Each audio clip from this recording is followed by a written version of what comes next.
Sí, Oscar, yo creo que en efecto están reproduciéndose en distintos medios análisis que dicen que México podría estar en camino a lo que está ocurriendo en Ecuador.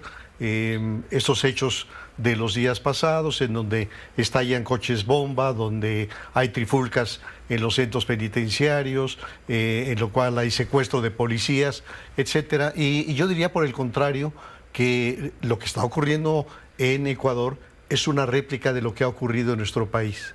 Es decir, que si nosotros revisamos la historia reciente de México, lo que encontramos son situaciones absolutamente similares a lo que hoy sufre Ecuador. Pienso, por ejemplo, en que la fiscal general de Ecuador da a conocer un operativo llamado Metástasis, que dice ella es el operativo más grande que se ha emprendido por parte del gobierno en contra de las redes de políticas de protección a los narcotraficantes, que incluyen no solamente la detención de jueces, de policías, de abogados, de peritos, etcétera. Pues nosotros vivimos, recordarás, Oscar, el michoacanazo. Es decir, el michoacanazo en el gobierno de Felipe Calderón implicó la detención de una treintena de funcionarios, incluyendo un juez, presidentes municipales, Alcaldes, claro. así es, presidentes municipales del gobierno del estado que en aquel tiempo gobernaba Leonel Godoy. Así que México experimentó ya un operativo que pretendía exhibir el nivel de penetración del crimen organizado en las instancias institucionales, por lo pronto del Estado de Michoacán. Lo trágico en aquel caso es que un año después prácticamente todos los detenidos quedaron en libertad porque al parecer la Procuraduría no tuvo la capacidad para demostrar de una manera fehaciente esta protección de estas redes al crimen organizado.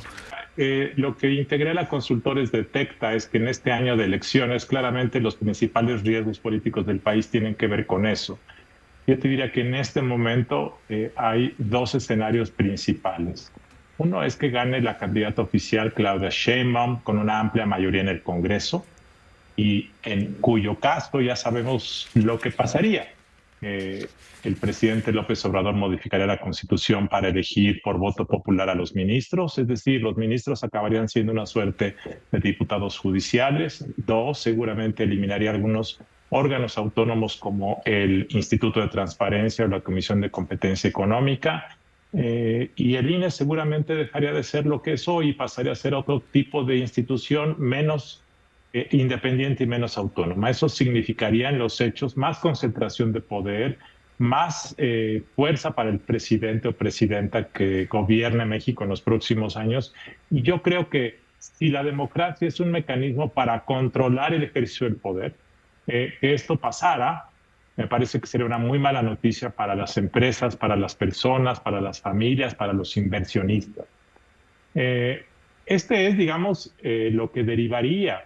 Probablemente también habría una reforma energética para limitar el papel de los privados en el sector y para aquellos que pensamos que la inversión privada es un tema bueno y benéfico para el país, pues esta es una mala noticia.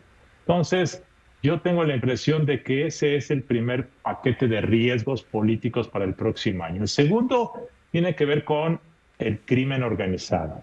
Este no es un tema nuevo, lleva gestándose casi 20 años, pero lo que está ocurriendo en las últimas fechas es una penetración o sometimiento silencioso del crimen organizado sobre cada vez más porciones del territorio nacional. Y este sometimiento, que es diferente que el tema de la violencia, porque comúnmente lo que ha pasado en México es que contamos muertos. Bueno, ahora ya no se cuentan muertos, lo que hay que contar es cuántos gobiernos locales están sometidos por el crimen organizado. En cuántas regiones del país el crimen organizado regula la venta de cerveza, de refrescos, de cigarros, eh, vende materiales de construcción, extorsiona a gobiernos locales. Ese es un problema, que es una nueva faceta de la penetración creciente del crimen organizado.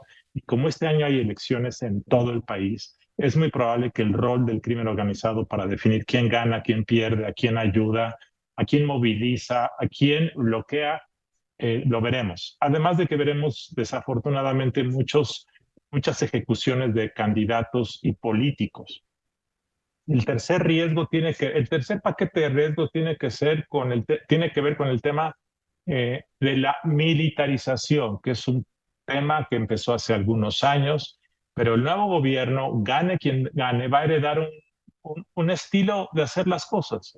Un ejército, fuerzas armadas muy empoderadas. Querido Oscar, qué gusto saludarte, un saludo a todo el auditorio. Sí, una cosa muy, muy extraña, es algo que desde ayer que lo dimos a conocer la gente, todos los comentarios eran de no creer, de burla, incluso diciendo que sacó más rápido que si hubiera ido a Santo Domingo, que obtuvo su título de licenciado en Derecho en 1 hora. Y es que efectivamente el día que dan a conocer que van a nombrarlo a él encargado del despacho, ese día todo el mundo empieza a buscar sus estudios, empieza a buscar su cédula curricular, que es la que él mismo da a conocer en la página de la Fiscalía, y lo que él tiene es una licenciatura en Sociología por la UNAM, tiene un doctorado en Derecho, pero no tiene una licenciatura en Derecho.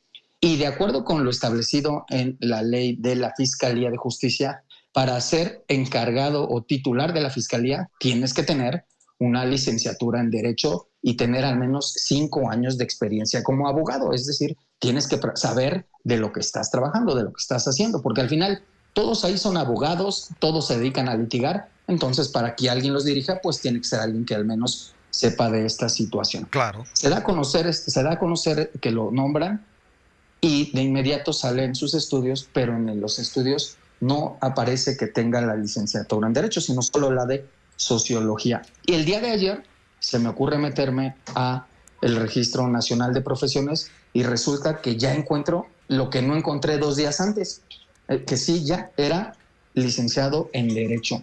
Y me pongo a ver y efectivamente decía ahí que lo acababan de nombrar este mismo año, cuando apenas llevamos 10 días del año, y que lo habían nombrado el día 9, o sea, el día que asumió, le habían dado su licenciatura en Derecho, se había expedido esa licenciatura en Derecho en este año, su cédula de litigante, y que la había estudiado en el Centro Universitario Cúspide de México. La realidad es que este pues, es otro asunto, Carlos, porque pues a final de cuentas, si se estuviera documentando una carrera en la UNAM, en una universidad privada de prestigio, de renombre comprobado, pues bueno, desde luego es más sencillo suponer que no se podría prestar una institución de este tamaño a una situación que levantaría polémica, pero el Centro Universitario Cúspide, ¿qué es? ¿De dónde aparece? ¿En dónde se encuentra? ¿Quién lo conoce?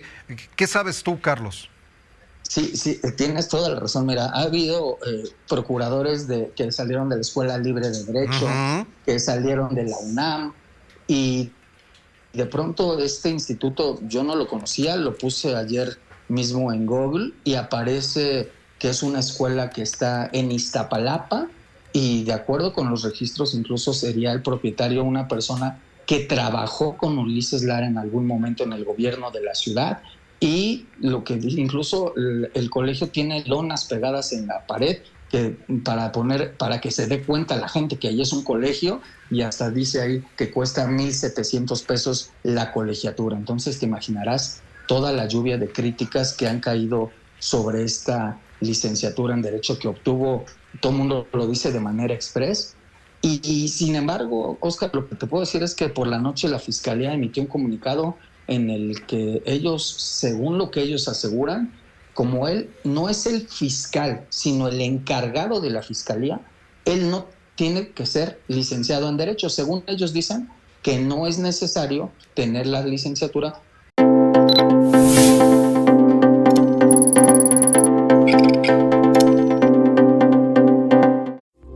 Esta fue una producción de Grupo Fórmula. Encuentra más contenido como este en radioformula.mx.